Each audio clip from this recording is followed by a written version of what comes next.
What's up, everybody? Welcome back to another episode of Straight No Chaser Cowboys podcast. Y'all know the best Cowboys podcast in the known universe with my guy D Brown and my guy Richard Walker. Well, fellas. What's happening, man? What's good? What's happening? We have reached the end of another season, bro. Is that crazy? The end of another season, man. And look at the theme music popping off, man. Got caught off camera, man. You grubbing, man? What's up, man? What you got going? A little bit. A little bit. Look, pre-show me. There you go, man. We about to eat these commanders up. You know what I mean? That's a little precursor to what's about to go down. No doubt. Yeah, man. So, okay. We in week 18. It sounds weird. Rich, give y'all one more week of football. One more week of regular season football. Then what matters, what counts, begins. Absolutely. You know, around here, that's what that is. Rich, are you situated? You good? All right, Rich, get this audio together. All right, so as always, appreciate you, April Renee in the building, always showing love to the stream. Thank you so much. What up, April? What up? All right, y'all hit that like button. Let's get more bodies in here because y'all know this is the best doggone Cowboy stream there is. And shout out to Will, always showing love as well. Says 28 Sports says, "Yo, in the building." What's up, my guy? What up, man? What up? All right, so let's go ahead and get started on last week, man. So takeaways from, I mean, I ain't got a lot to say about it personally, but any insight from our game last week, man? Man, not a whole lot, man. I mean, I'm glad they won the game. Ultimately, I mean, it wasn't as clean as you probably wanted it to be, and more specifically from QB1 standpoint. Mm-hmm. But I mean, overall, I saw a real interesting piece, man, on my man Brian. God, I just went dead on ESPN. Man, forget God, he went to LSU. Kind of going in on everybody overreacting in terms of, everybody, like a lot of the Cowboy fan base, the affiliates, if you would, overreacting on Dak Prescott. And it's like, man, bro, do y'all even realize? And he's not a Cowboy, apologist. He's not really a big Cowboy guy anyway. But he was saying, like, man, y'all need to tap break and ease back and realize like what y'all got, and you could do a hell of a lot worse. They said, yeah, the picks are up. Some have been his fault, some have not. He's probably, he has forced some throws. Being aggressive, what have you, is it? But the bottom line is that even in this, which I read this morning, 6-game interception streak that he had, Cowboys are 5-1. So and he's throwing more touchdowns than he is picks, and he's making the plays he needs to make when he needs to make them. Now, in a perfect world, you want to cut down on that. I'm sure we'll get into it when we talk about the upcoming playoffs, but I brought that up to just kind of reference. That's kind of a microcosm of what Dak has been in a Tennessee game. He gives you some head scratching moments, and then he goes for stretches in games. Be like, okay, lights out.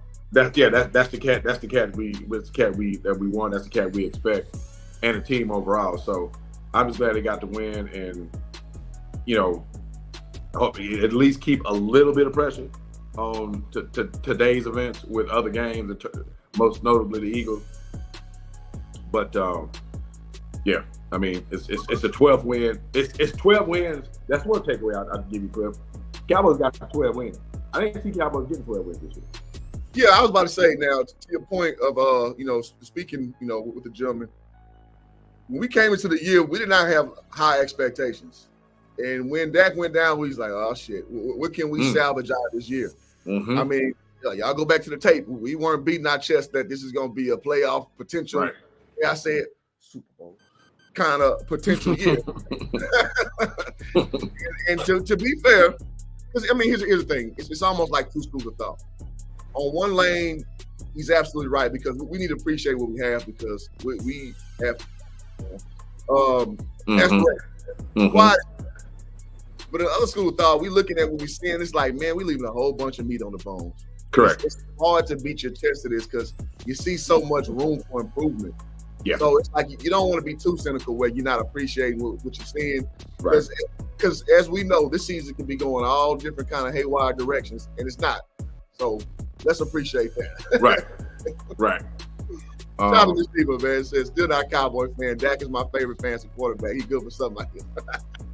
Shout out to Dak. Fantasy prowess. Wow. Shout out to Dak. Rich, are you ready? Okay, can you guys hear me? Yes, sir. Outstanding. Looks like we finally got it together. My car was having a little beef moment, so it was a lot of confusion here. So, but just to kind of touch back on the Titans game, and I think the same goes for the game today against Washington, whatever the hell they want to call themselves now. Unified Commanders. Right. I don't think we're going to learn much about the true composure and makeup of this team. I think unfortunately we kind of stuck in a void where we had opponents that were, in Washington's case, they're completely eliminated. And let's be honest, that Titans team, I saw that game last night. I just man, I think they just gave up. Yeah.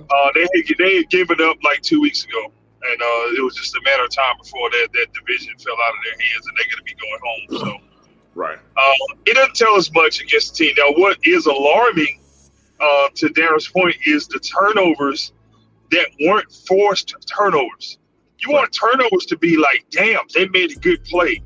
Correct. Damn, he was under pressure, under duress. He threw the ball. That's why he threw an interception. We're seeing turnovers that are just bad play calling, bad design, and bad execution. That's the concerning part. That's the drum we've been beating all year long. Right. Execute. That's how you win in the playoffs. You have to execute. You have to get it done.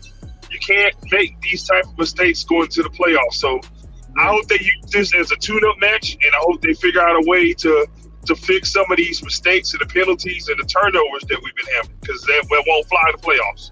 No.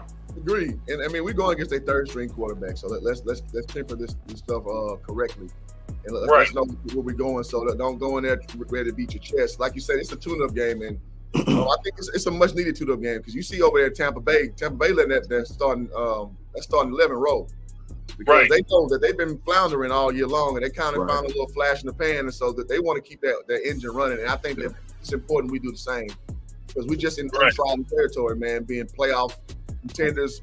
Speed of the devil. That's probably who we're probably gonna face if the Eagles win today. We're gonna face it. So we gotta be ready to go. And I think games like this are important, not from the ramifications as far as the record, but us being ready for the playoffs, because we already know, man, we get wide-eyed, bushy-tailed damn near every time. So yes, And I texted you guys this a couple of weeks back. I think we're better off as a wild card team, because we would host if I'm correct me if I'm wrong. No, we're going on a road against a wounded Tampa Bay team. Because we had a lot of missing pieces, a lot of injuries, a lot of uncertainty. To me, Brady's body language and his nonverbals tells me that his time in Tampa is almost up. Yep. I just think that it's just they're the type of opponent that you want to see in the first round, and then if everybody runs the top seeds run the table, we would then go to Minnesota, who we already know we beat the living hell out of them. I would much rather play the divisional round against the Vikings than on the road against the Eagles. Just saying. I know you got to play them sooner or later, but I would much rather see the Vikings in the second round than the Eagles. Matchups matter. I don't care what anybody says. Yeah, they do. Matchups matter in the playoffs. Yeah, they do. Question from Between the Game Sports. He says, this is Zeke's last regular season game for the Cowboys. Good question. Absolutely. No question. That's kind of why I put Zeke on the thumbnail. If he wants more than $5 million next year, yeah. Absolutely. Yeah, I mean, it really boils down to that. It's going to be he's very definitely not going to be on the roster, so that the money that is the option this year is, they're going to pay Tony Pollard to come hell or high water. They're going to pay Tony Pollard, first of all. Yeah. Right. I was gonna say, and recap. Yeah, I was gonna mention that dynamic. That the ship is kind of spread on the Zeke Elliott tenure.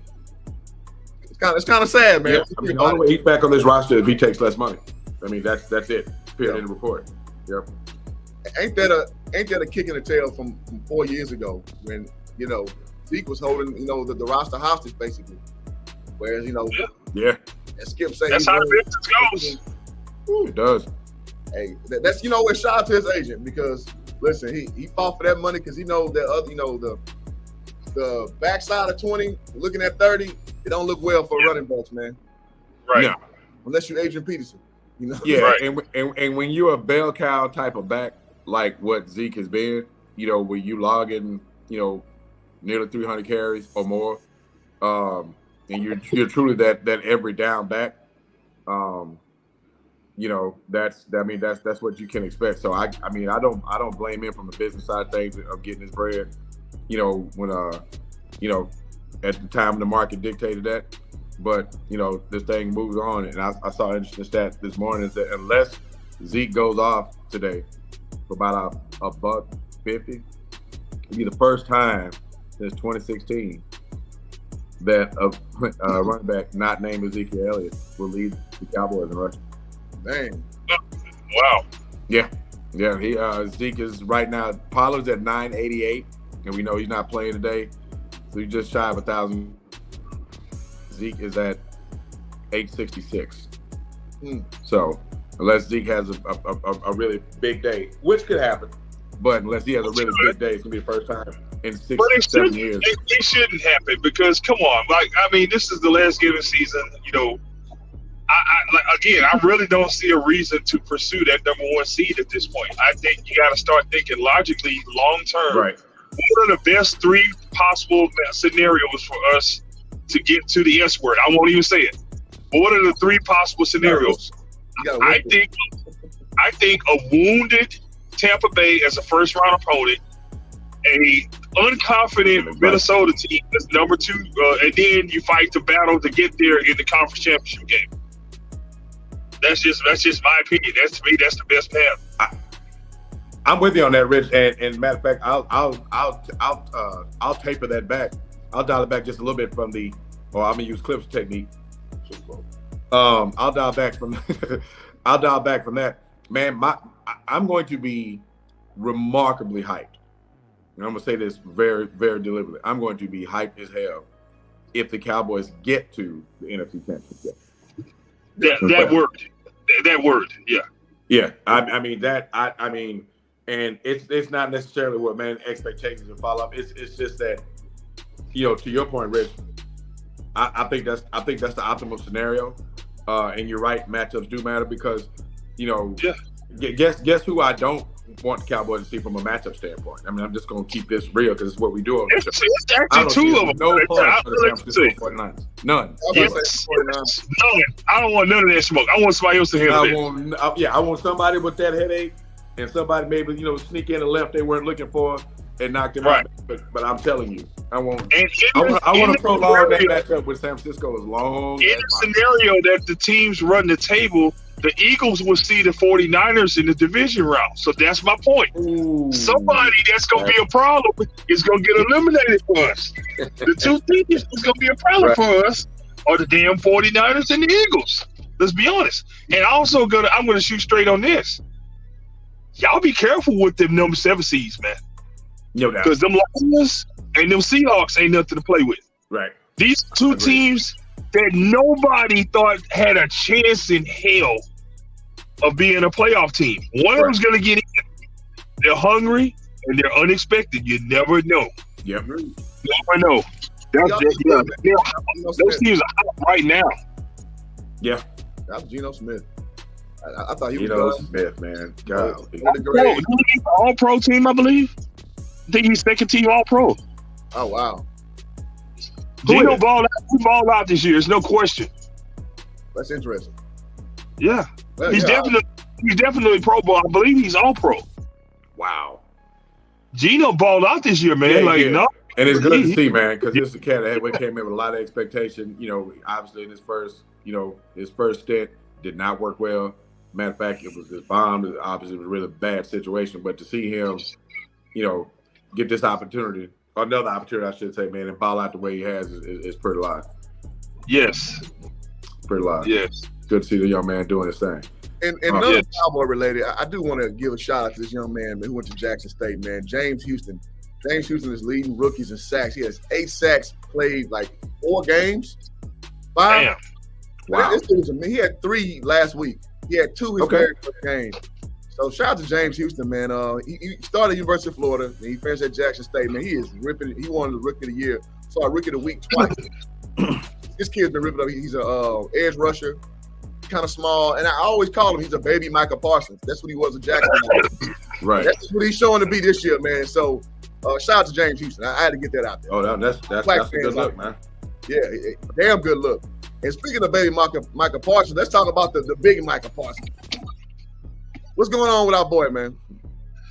I think he's having a very late lunch, so to speak, with the sophomore jinx. I hate to say it, but yeah, he's kind of hitting the wall a little bit. I think a lot of it is schematics because they are now making a extra concerted effort to try to tame him. In addition to the combo blocks, I just think they're scheming away from him. So you're seeing a lot less statistically, and he's a motor guy, and he's a motor guy who's running, and not getting anywhere, and it's frustrating him, and you can see it. Yep, that's a perfect description. I think they're, it's like we always hear the old adages, man. They pay their guys too, and that goes for the coaches, not only the players on the field, but that goes for the coaches that are paid to spend those long hours to do exactly what Rich just described, which is to come up with something schematically to, help tame one of the most disruptive players in the league. And again, to Rich's point, I think you've seen him hit a little bit of a wall because, like you said, he is a motor guy. And he's one of those that once he gets going and gets that momentum, and we've seen him in games where he's literally unstoppable. Yep. But on the flip, where, like, to Rich's point, where he's going, because that's just the way he plays.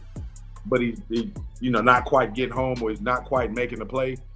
He's pretty clear and evident in his body language that he gets frustrated, and and just the results kind of compound from that. So he's one of those guys that I alluded to when I posted about the show today.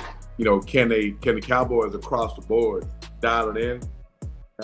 Like using this game and this tape in just this situation to get themselves dialed in across the board, and part of that board that I was referencing was him, because if the Cowboys don't have the Micah Parsons that we saw for the majority of this season in the playoff game, it's gonna be tough sledding for them, man. I mean, they have to have him do what he does for them to win playoff games. That's the bottom line.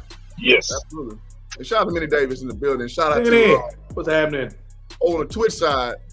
I'm Deaf Damien. Appreciate you coming over on the Twitch side, man. We don't have a lot of Twitch followers, but thank you, man. Sub to the like that, man. What's good? And follow the channel. I think how you do over the Twitch, man. Appreciate you tuning in from Twitch, man. What's up? Yes. Yeah. If I can interject just a couple of real quick things, Cliff. Yeah, go those of you who've been supporting and following the NFL Alumni Wellness Challenge, myself specifically, the all-time leader in finals loss in the NFL Alumni Wellness Challenge. I appreciate the love and support. Go to the NFL Alumni Wellness YouTube page and subscribe. Go to any other videos and drop the hashtag Hoop Jargon. Hashtag Hoop Jargon. Just blow the whole YouTube channel up. Let them know that we're there. Hashtag Hoop Jargon. Hashtag Hoop Jargon. Hashtag Hoop Jargon. We're going to go back to the comments and start selecting people and give you some really cool prizes. So, just hashtag Hoop Jargon. We got some stuff for you. We're in the middle of we're literally a month away from today. Will be the NFL Alumni Wellness Expo, also the Pro Legends Showcase, showcasing some of the who's who in sports and their businesses and their nonprofits, and then also we're going to be giving the Lifetime Achievement Award to none other than the great legendary Dick Butkus. My phone has been blowing up the past 72 hours with I'll just say yesterday alone, I've had text conversations with 6 Pro Football Hall of Famers. Just kind of how cool is that? So, awesome.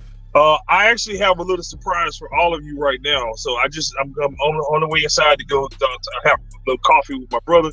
And he's gonna pop in for a quick second. He is Charlie Davis of the 1972 Pittsburgh Steelers Super Bowl champion. He was the backup to Mean Joe Green, and he was also teammates with Terry Bradshaw and our recently departed brother Franco Harris. So I'm gonna go in and pop in for a second. When I come back, I'll have him. So just trying to think about what questions we ask him. He's gonna be off just a quick second. So we'll let y'all say hello to him when I come back.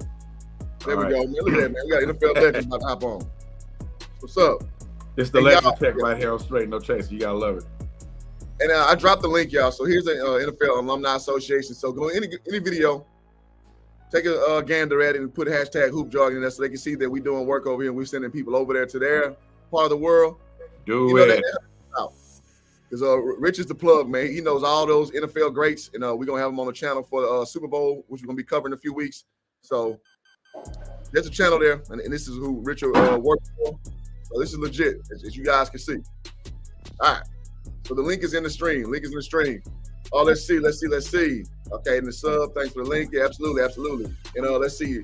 Damien also says, I go for the Niners, but good luck to the Cowboys for the #1 seed. Appreciate that, man. And that's a good dude right there, man, because I don't wish y'all the same back. Y'all get knocked out so we ain't got to play y'all. It's not mutual, right. Ain't that a shame? That's good fast. You play the party, freaking Mr. Irrelevant, man. I don't want to see him.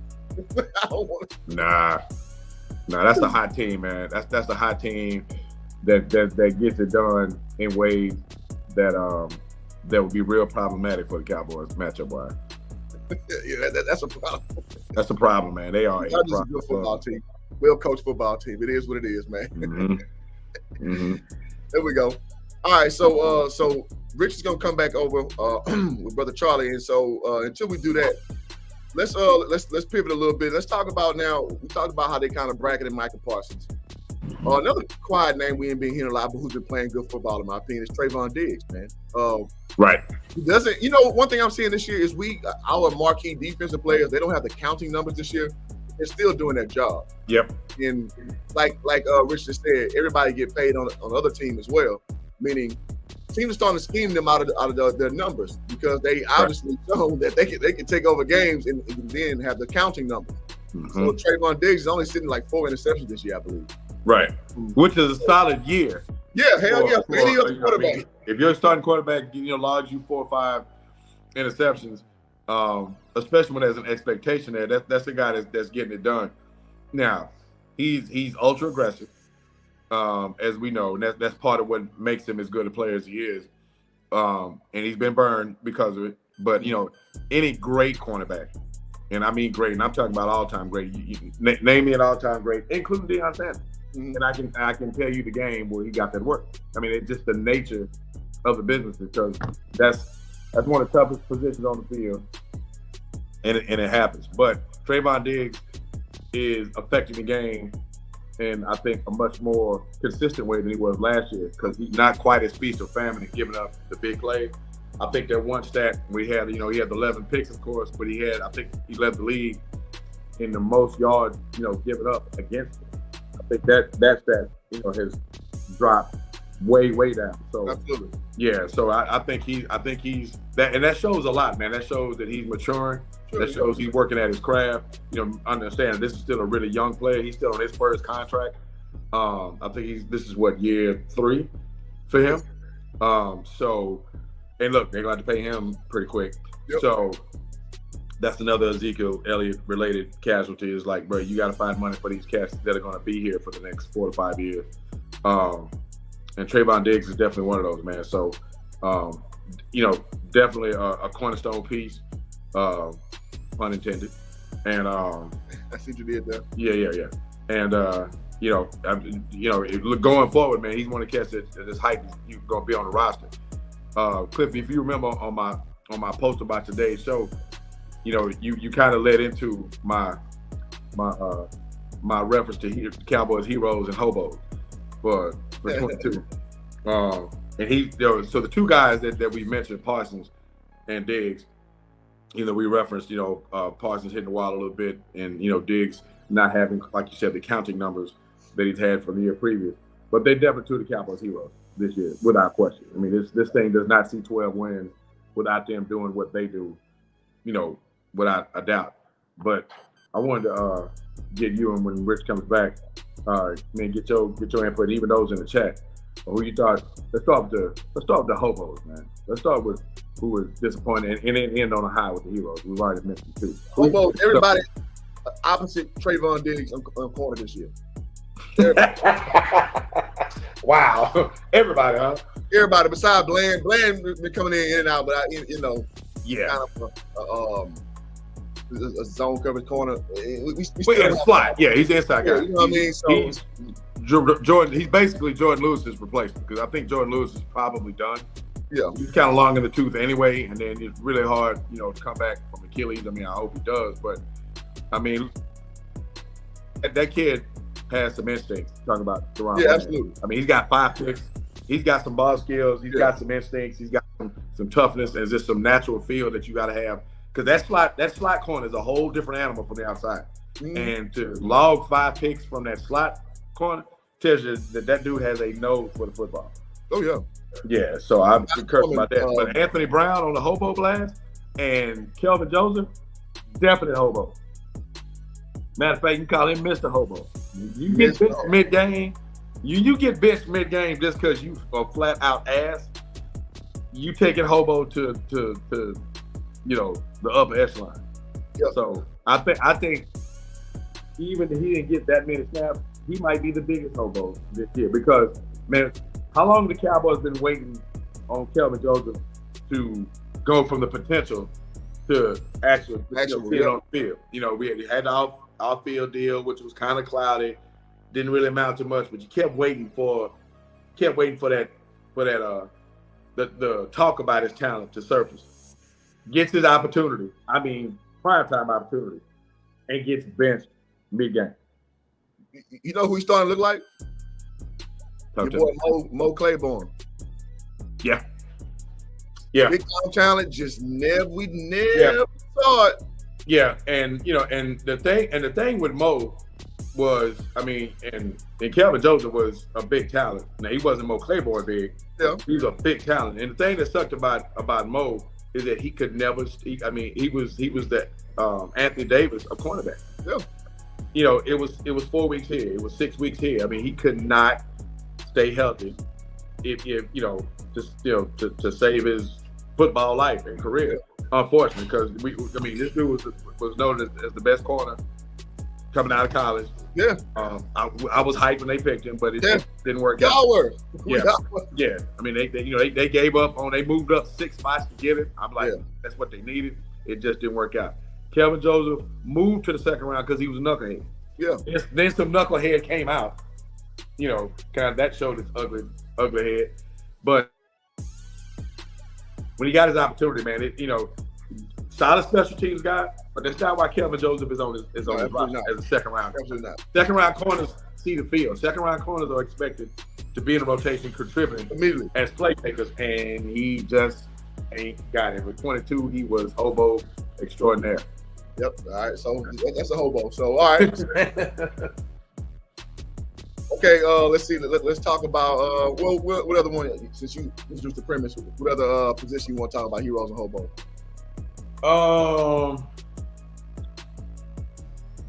Man, you know what? I kind of wrestled with this one, man, but I think in the overall body of work, I think is worthy of hobo distinction.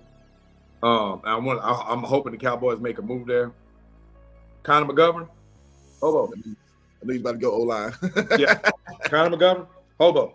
A lot of expectation. He was given kind of a lofty tag when he got drafted as being Zach Martin-esque.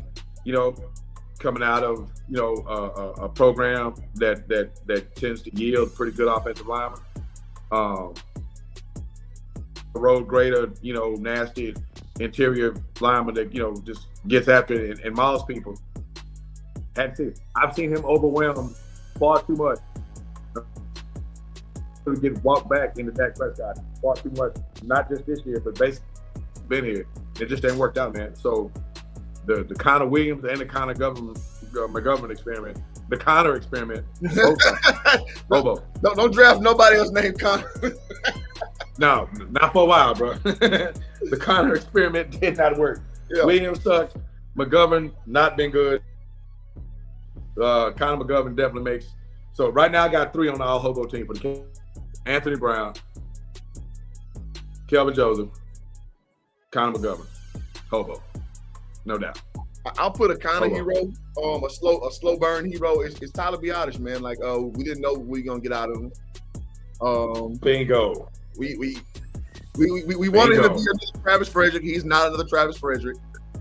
Slowly but surely, right? He's coming along, man. Start handling his business. Yeah, he handles business, man. So I'm gonna give a hand. Start handling his business, man. You quit seeing him. You quit hearing his name. A lot of the pre-steps. Mm-hmm. Quit hearing his name or watching the tape of him getting walked back, which he did a lot. And you really start to see him handle his business. He did work his way off the hobo side of the conversation into more the hero side of the conversation, man. So shout out to him for putting in that work and actually being one of those guys that, quite frankly, Cliff, you counting on. You know, like when he went down a couple weeks ago, you were like, oh shit. You know, last year would have been like, all right, who else we got? You know what I mean? But now you're like, damn, man. You know, Biadasz is out, so that's a credit to him. Yeah, that's a credit to him to handle his business, and that's a good look, man. That's a good call because he definitely got on the plus side of the conversation, on the non-hobo side. Absolutely, and I also got to give it, man. Even though he's not with us right now, Terrence Steele, man, how important is he to our definite hero on that right side, man? He is.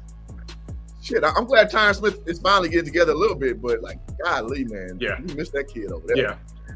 Yeah, man. That in all honesty, it had become, as far as offensive lines go. If you're talking about, if you want to take sections or what have you, the offensive line. If you're talking about an offensive line in the outside of the Eagles, I don't know that when you got a cat as great as Lane Johnson, you got to mention him. But man, I don't know there was a right side of an offensive line that was as good and going as well as Terrence Steele and Zach Martin.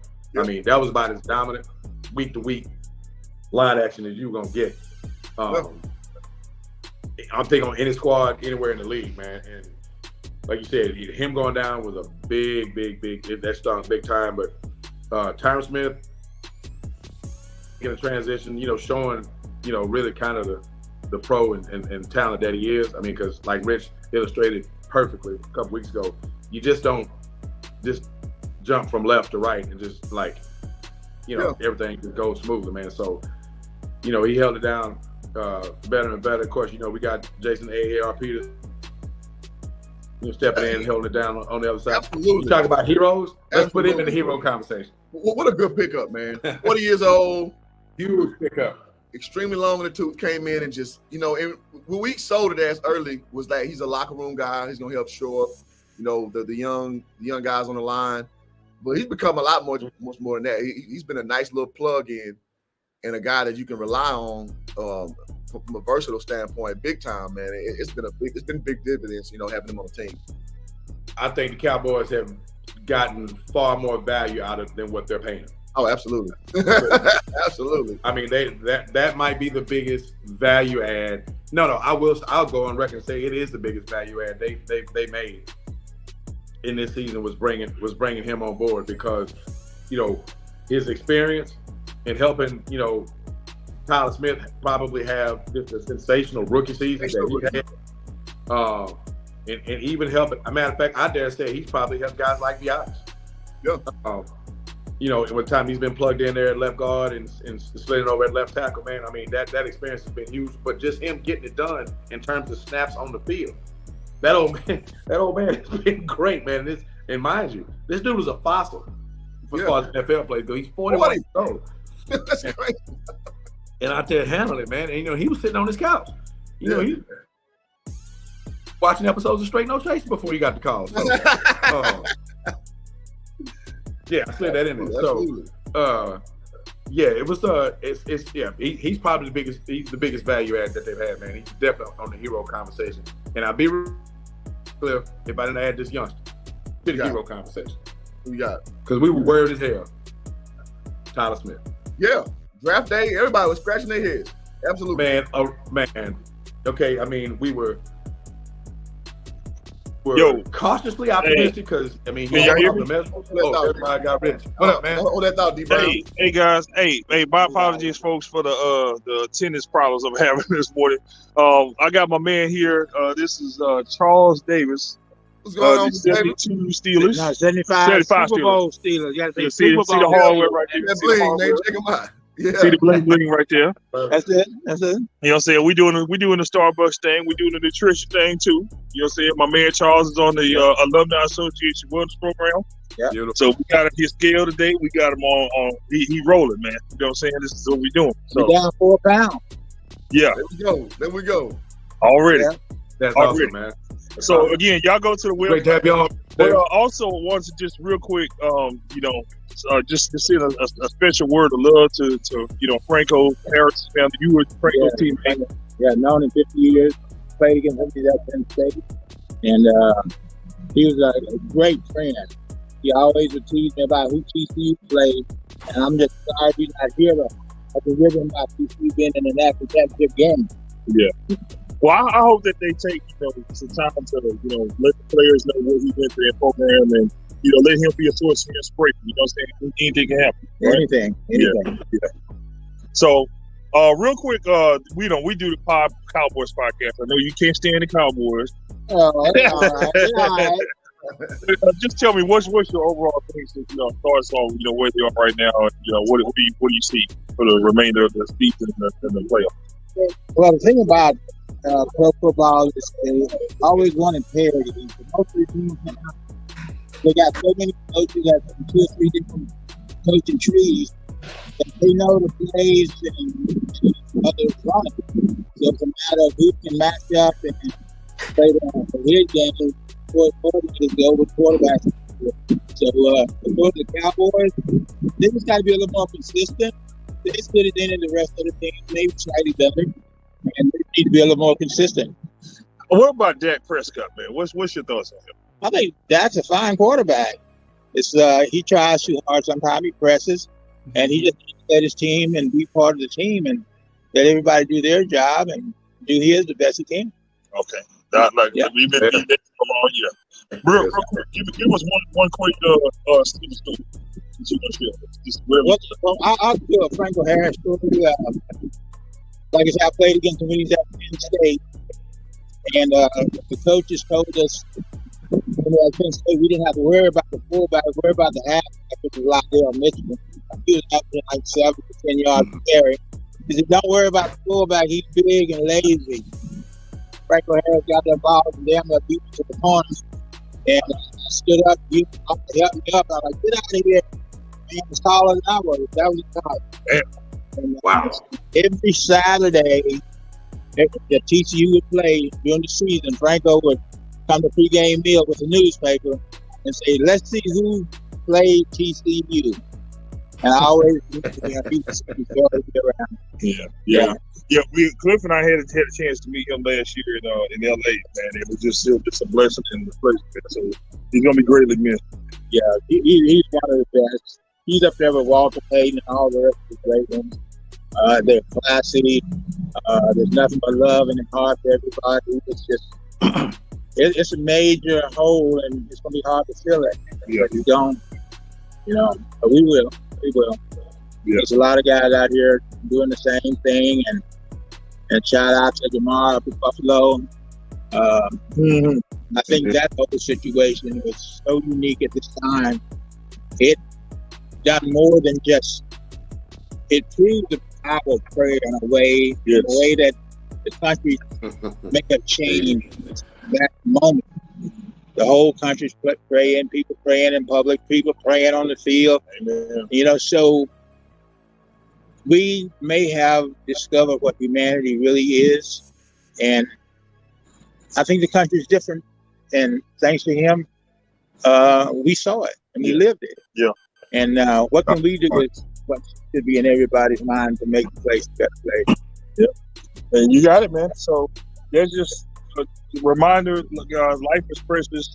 Call, love, text, give them away flowers while they're here, love them while they're here. That's what we're doing for Dick this year. We're going to highlight a legend every year, man. So support, like, share. We appreciate all this. Charlie and I are going to go get some coffee. Very easy to pay 24/7 Cowboys. The Redskins, whatever they are now, their season, they're making a big team. So easy to I'm thinking, go Frogs. Go Frogs, indeed. I'm with you, Mr. Davis. Yeah. You got the Frogs for the national championship. You heard National it. championship, and I'm just going to see how they do it. I'm not worried about if they do it. It's Okay. how. Okay. They never quit. Watch it. That's awesome. Okay. Go there. All right. You heard it here first. Sir. Y'all take it. Good stuff, man. Good stuff, man. Thank you, Mr. Davis. Oh man, I agree with that. Yeah, that was awesome, man. How awesome. great was that? Look, man, you gotta get over here straight no chaser, man. That's worth the like at least. That's worth the man. Super Bowl champion up there, man. FlashNet Hardware, man. Let me. I was that input was awesome, man. I'm sitting there listening to Mr. Davis speak, and you know, being the elder statesman of the crew, man. That I remember that Super Bowl, the one that ring vividly, bro. That was. I told you, Cliff, because we've known each other, you know, for a long time now. The 2011 World Series was like the most painful sports moment for me as the Dallas Air. Without question, you know, Rangers losing to the Cardinals. It's beautiful. Like they did. Right after that was that Super Bowl of, you know, the ring that Mr. Davis is wearing was that Super Bowl. And that was 21-17 Pittsburgh. You know, I mean, that was an all-out war, and I was so, mind you, I was 9 years old when that Super Bowl went down. I remember like yesterday, sitting around, you know, with my folks watching that game. I was so just downtrodden from that loss. Didn't go to school like that. Pops let me stay home from school, bro. That's how real it was. That's how long and how real it's been for me with the Cowboys. Well, he was on that team, man. So that's an awesome piece of history right there that y'all got right here on Straight No Chaser when I got Rich. And I loved his input and his perspective on the Damar Hamlin situation. That was awesome. That was good stuff. Yeah, that's really good stuff. Chuck Morris say all we need was one out twice. I guess referring to that 2011. Oh, Chuck, don't, man, come on, Chuck, don't don't add that salt, man, anymore, bro. Yeah, beautiful. Twice, one strike. When I went out, one strike. Beautiful. Twice. The Rangers don't win is a good year. No Stros. Painful. That's funny. Painful. Painful. So all right, so we talked about the heroes, we talked about the hobos, we talked about Michael, we talked about Trayvon, we talked about Dak, we talked about Zeke, Pollard. We talked about a little bit about the game preview. I mean, I don't think we need to go too far in depth about this because what you got? Yeah, I was gonna say, but before we move off the heroes and hobos, all right, what you got? Let's run through the coaching staff. Okay. Because they are part of this thing too. Let's not exclude the coaching staff from this. All right. So let's start with. I'm just gonna name them, and I'm gonna name them, and you give me here. Y'all in the chat, same thing. Dan Quinn. Less of a hero than last year, but a hero.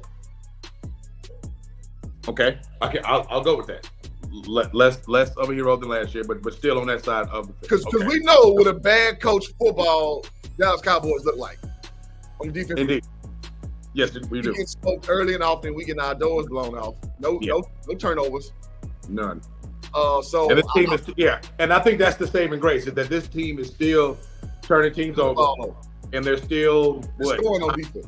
Yeah, and they're scoring. Right, absolutely. That run game, which we've been beating that drum all year, is still problematic. So absolutely. He catches heat for that, but the pass rush, for the most part, save for the last 2 or 3 weeks, but that pass rush was a big reason why the Cowboys got to 12 wins, and their ability to turn people over and score score points defensively. That's been a big part of that. So I love that. I love that answer. Less of a hero than last year, but still on the hero side of the ledger. All right, let's move to. I'm gonna go to some of the ones. I'm gonna do game affecting guys. Let's go to Fossil Bones, special teams coach. We had on him. Straight up hero. Now maybe Turpin coming in all in your lap. Maybe that helps. Our special teams have been great this year. Yep. Yes. Anger has been remarkably consistent in the punt game. He flips the field, and does his thing. And let's just call it what it is, bro. Brett Myers has been was flat out lights out this year. Everything wasn't. Yeah, exactly. It wasn't. The touchbacks remarkably consistent, and then his makes with field goals, particularly from distance. I mean, the man literally made and got credited for one, but literally made 2 60-yard field goals in one game. Yeah, they iced him. He comes back and nails it, which would have been good for 68. I mean, it was crazy. And I think he nailed. I think he ended up nailing like almost like 8, 9, 50 yarders. Remarkably consistent cat this year. So Bones Fossil and his special teams, I think is good. Now let's go to the big one. Let's start with our man, B. Kellen Moore, hero of Hobo. From what he can be, I'm gonna say he had a hobo-ish year this year. I think he's okay. Talk about it. Overthinking himself way too much. Stuff that could be simple. That because I mean, he's always been a gadget guy. That's been his thing since Boise. It's his DNA. He's a Boise State legend because of the gadgets. Because it's gadgets, and it seems like all the gadgets get smoked out. All of them get smoked out. Like it's not been one time where you saw like that play against Oklahoma, that famous one against Oklahoma. I don't think he was even a quarterback yet. But when they did that little with the Statue of Liberty play, when he faked it and hit the ball, like that's when Boise got on the map. Oh yeah, yeah. I haven't seen one play that's just wow, like dang, great play. I saw a better special team scheming, trickery with Jackson State versus North Carolina Central in the Celebration Bowl with the fake punt, and the boy got a 30-yard gain off of it. Yeah. I ain't seen nothing like that from Kellen Winslow. It was a game-changing, schemed-out play. So I'm going to give him a splash of hobo. I'm not going to go and put him in the ground hobo like trash, getting all on top of him. But he's hit the Mason-Dixon line of hobo. Let me put it that way. I like that. Right there on the border. Yeah. I like that. Yeah. I like that. That's interesting, man. I'm going to agree with you because you use the term that I think encapsulates what Kellen Moore has been.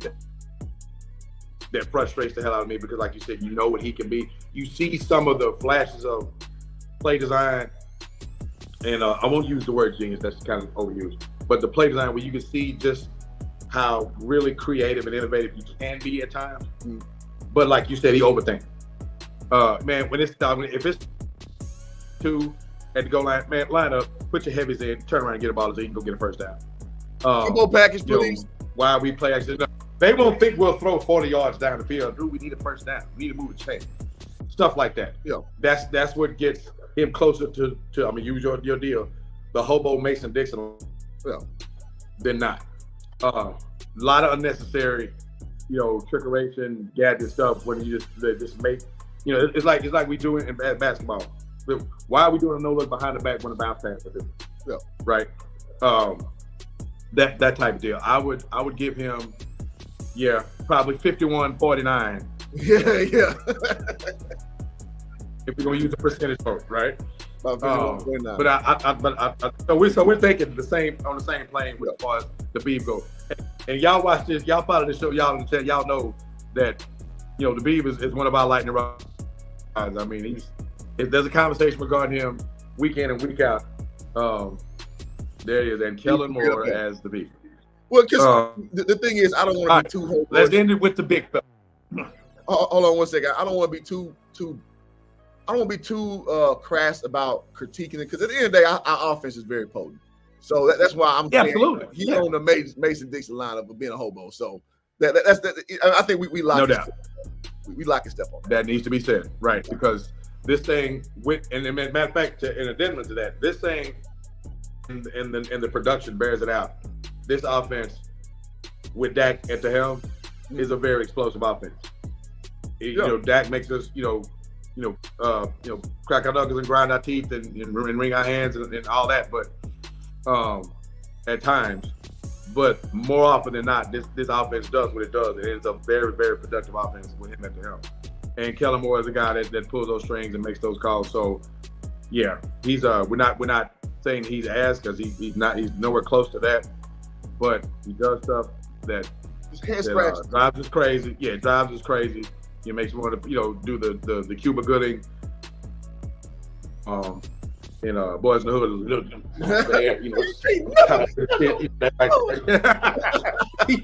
all of that. So, but we do remember how bad Jason Garrett was. We're actually thinking on the same thing. Yeah. Remember exactly. how bad no. My lightning rod, Scott Linehan. Oh, he is light years from the poobah of hobos. I remember the grand poobah of hobos is Scott Linehan. Oh my God. Another painful memory. Let's go to the big fella, man. We got to end with him. All right. Mike McCarthy. Hero or hobo?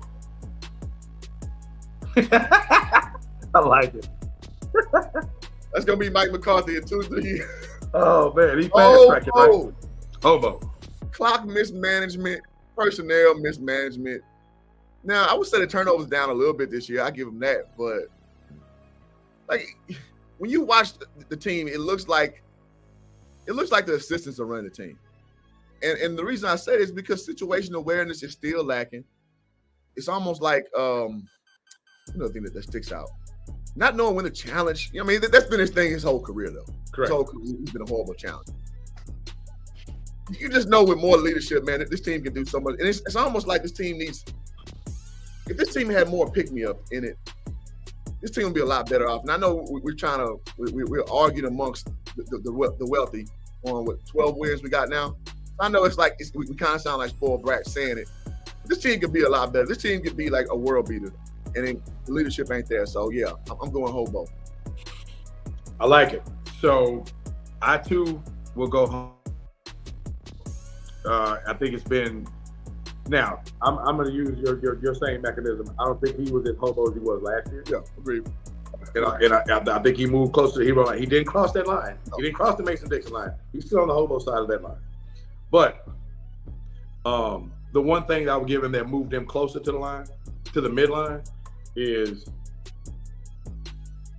here's a team that, when they lost that Prescott, we all were like, oh, shit.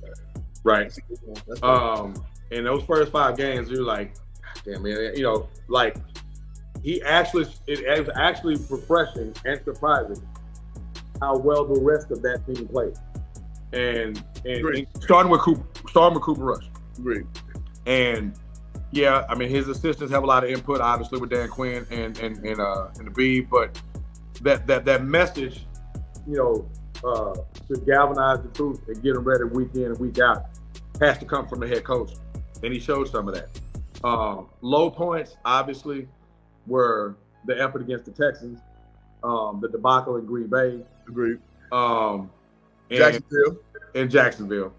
And as a matter of fact, for 3 quarters against Indianapolis, we're going to keep it a buck till they just exploded that fourth quarter. Turnovers. Yeah, but, so you look at, how is this team not prepared to beat what is clearly an inferior opponent? But then on moving back to the Mendoza line, if you will, you go into Minnesota, which was then 7-1, tied for the best record in the NFC, and you go in there and you hand them their ass. Yeah. That was the most prepared that team has looked since he's been the head coach. Great. I mean, all 3 phases, they were completely done. They were like you said, they looked like world beaters that day. Yeah. It's like if that version of any semblance of that version shows up in the playoffs, we got something. Yeah. But the inconsistency, that wild ass roller coaster of overall preparedness, and then like you said, the game feel of winning challenge stuff, or the decisions to go for it in the negative side of the field, that type of stuff is still here. Yeah. That's what keeps him in the hobo conversation for me too. So it's interesting to hear you give that perspective. But because a lot of people will have, well, man, they won 12 games. Yeah, but it's almost an insult, and if it's taken as such, then so be it. But man, this team is good enough where they kind of at times seem like they won 12 games in spite of him. Yeah. If we gonna keep that a band, I mean, that's at least from where I sit. So still not the biggest Mike McCarthy fan. I agree with you, Cliff. I think that if this thing had a different face, i.e. a Sean Payton, which is likely not happening. Yeah. But I mean, something like that. I think this thing could be absolutely crazy how good it could be. But fact of the matter is, Mike McCarthy's here.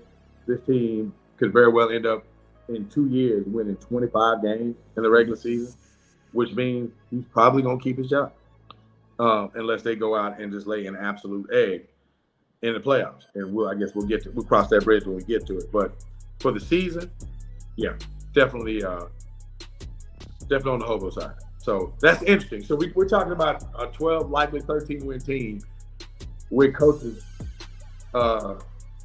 two of the biggest, most impactful coaches we got on the hobo side of the conversation. What does that tell you? Yep. Not great. Not great. tells you that you're going into the playoffs, like this. Yep. Like, please don't fuck this up. Just stay out of the way. Don't overthink it. And we've said that multiple times. Mike McCarthy, don't do anything to put your team in a bad situation. And how many times did he do that this year? I can name 3. Several. Yeah. And that's 3 too many. I mean, that's a non-negotiable. And from the sideline, you as the coach cannot do that. These guys are fighting their ass and trying to make as many positive plays as they can on the field. The guy on the sideline has to be nailed. That's just what it is. And he has not been that. He needs to be banned from making 4th and 2 decisions. Like anything 4th and 2, just ban him. Whatever he say, do the opposite. I would love to see any of the backup offensive linemen that are on the sideline, just tackle it.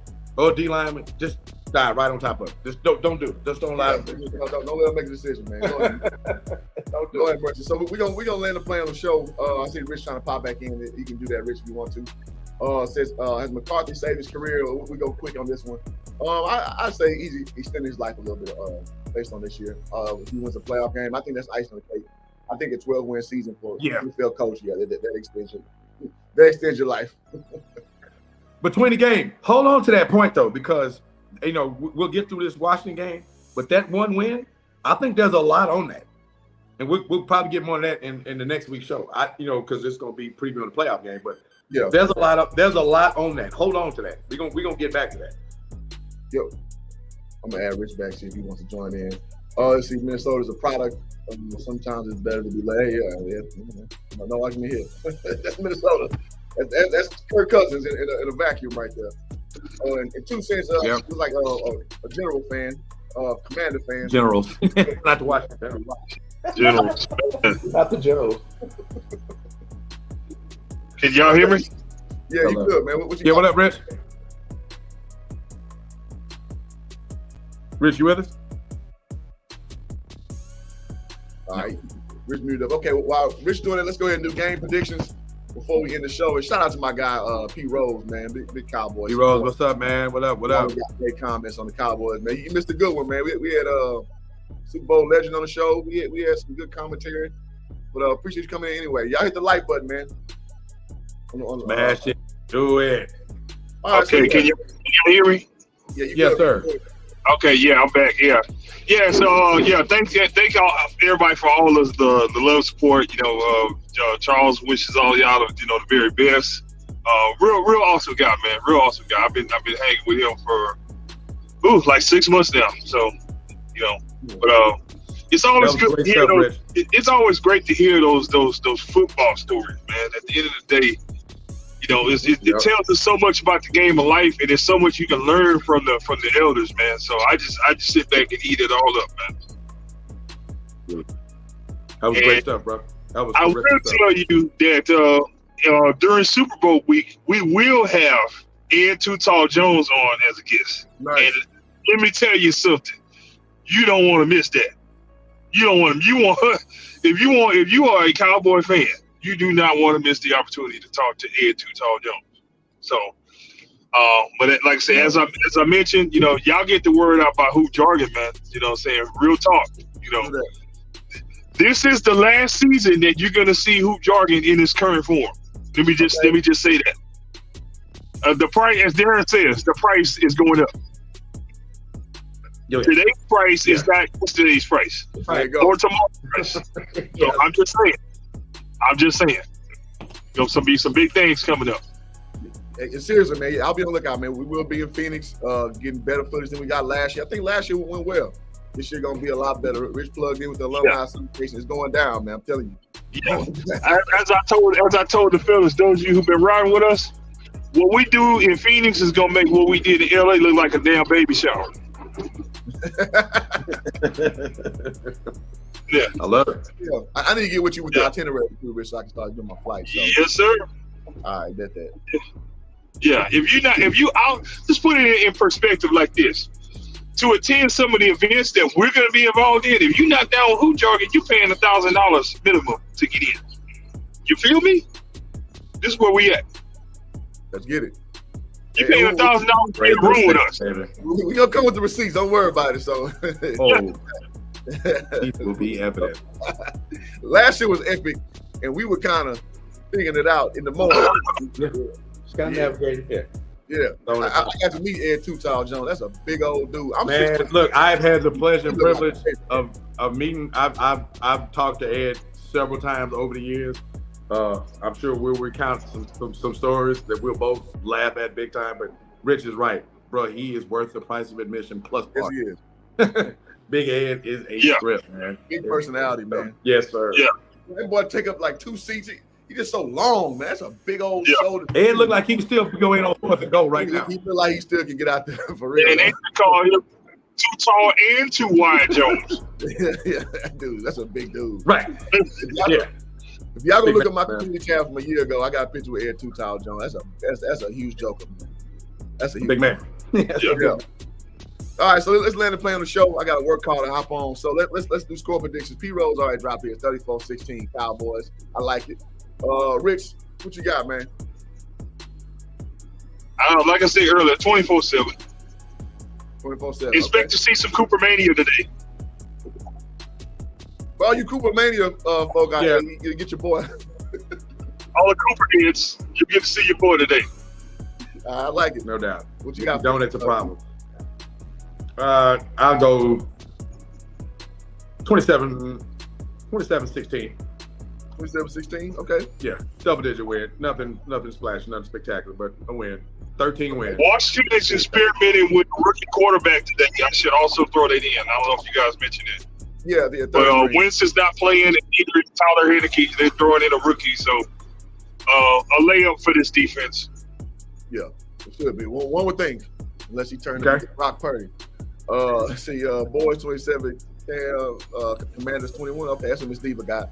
I got Boys 35, Washington. I see them put up a little bit of a fight. Let's give them 17. Let's give them 17. It's going to be 2 field goals. Okay. 20. 35-20. 35-20. 35-20. But irrelevant game unless the Eagles lose, then this game is relevant. So we'll see how things shake out. And we talked about the pairings and all that thing. So, I'm amongst the school of thought, man, listen, man, whoever we got to play, man, we got to win it. You can't stumble your way into the Super Bowl. You got to go take it. So whatever is to be had is to be had. So absolutely. That's what I'm at with it. So great show, guys. Any parting words before we peace out this piece? Man, want to end the season on a high, what means a W. 13-win season, even though it may not win you the division, is through it all is a remarkable season because it's all about getting wins and it's all about getting enough wins to get yourself in the tournament. If you get 13 of them, that is nothing to sneeze at. Like I say, even if you end up second place, so get that win, end on a high. and let's get ready for these playoffs. There you go. Ms. Diva said, why is always coming out to Eagles? Well, that is our sworn rival. It seems like that, don't it? It seems like it's just the Eagles. Yeah. They asses again. It's just baking our DNA, man. Us and the Eagles got to be positioning and posturing against each other. It is what it is. Rich, what you got? One words. All right, Rich may have tapped out. All right, so I'll end it with this, man, guys. Go ahead, Rich. What you got? No, like I said, like, share, subscribe. Don't forget, go to the NFL Alumni Wellness YouTube page. Hashtag Hoop Jargon. Pound it, flood it. Let the comments flow.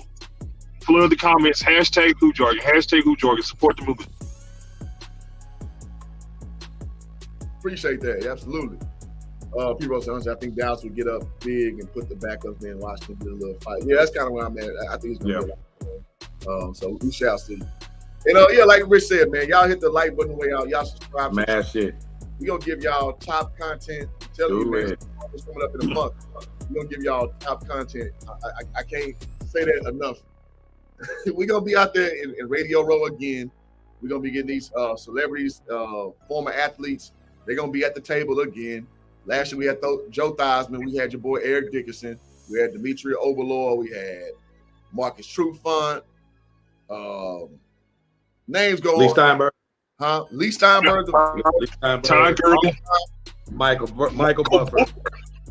Michael Buffer, let's get ready to rumble. We had everybody, man. And Lee Steinberg invited us to this dope party where we got to go with it. At the time, the UFC Women's Champion, Juliana Pena. That's right. Yes. Yes, Pena was on the show. So we're not going to cheat y'all on this content, man. So y'all stay tapped in what we got going. You don't put out, you get it for free. You ain't got to pay nothing for this stuff. Nothing. So thank y'all again, man. Y'all subscribe again if you're new. We appreciate every Sunday y'all jumping down with us on other streams that I do. Again, man, and shout out to my guy T Cole, man. Boy doing his thing over there on the YouTube side. 13-win season is big. Cowboys. Yeah, that's what we can. Yes, absolutely. They say, damn, like, it's all right. It's all right. You can play it back. Everyone have a blessed day. Coach Diva. Good to see you, Miss Diva. For real. You held us down the whole time. Always a pleasure. Miss Diva, Miss Minnie held us down the whole time. Appreciate y'all. Love it. Yeah, man, that's it, man. Love y'all. Appreciate y'all being a part of this show. Bigger and better. Next week we doing a playoff preview and all the way season recap. And look for surprises to come, man. So straight no chasing, man. We signing out. Peace. Go Cowboys. Go Cowboys, y'all. Peace.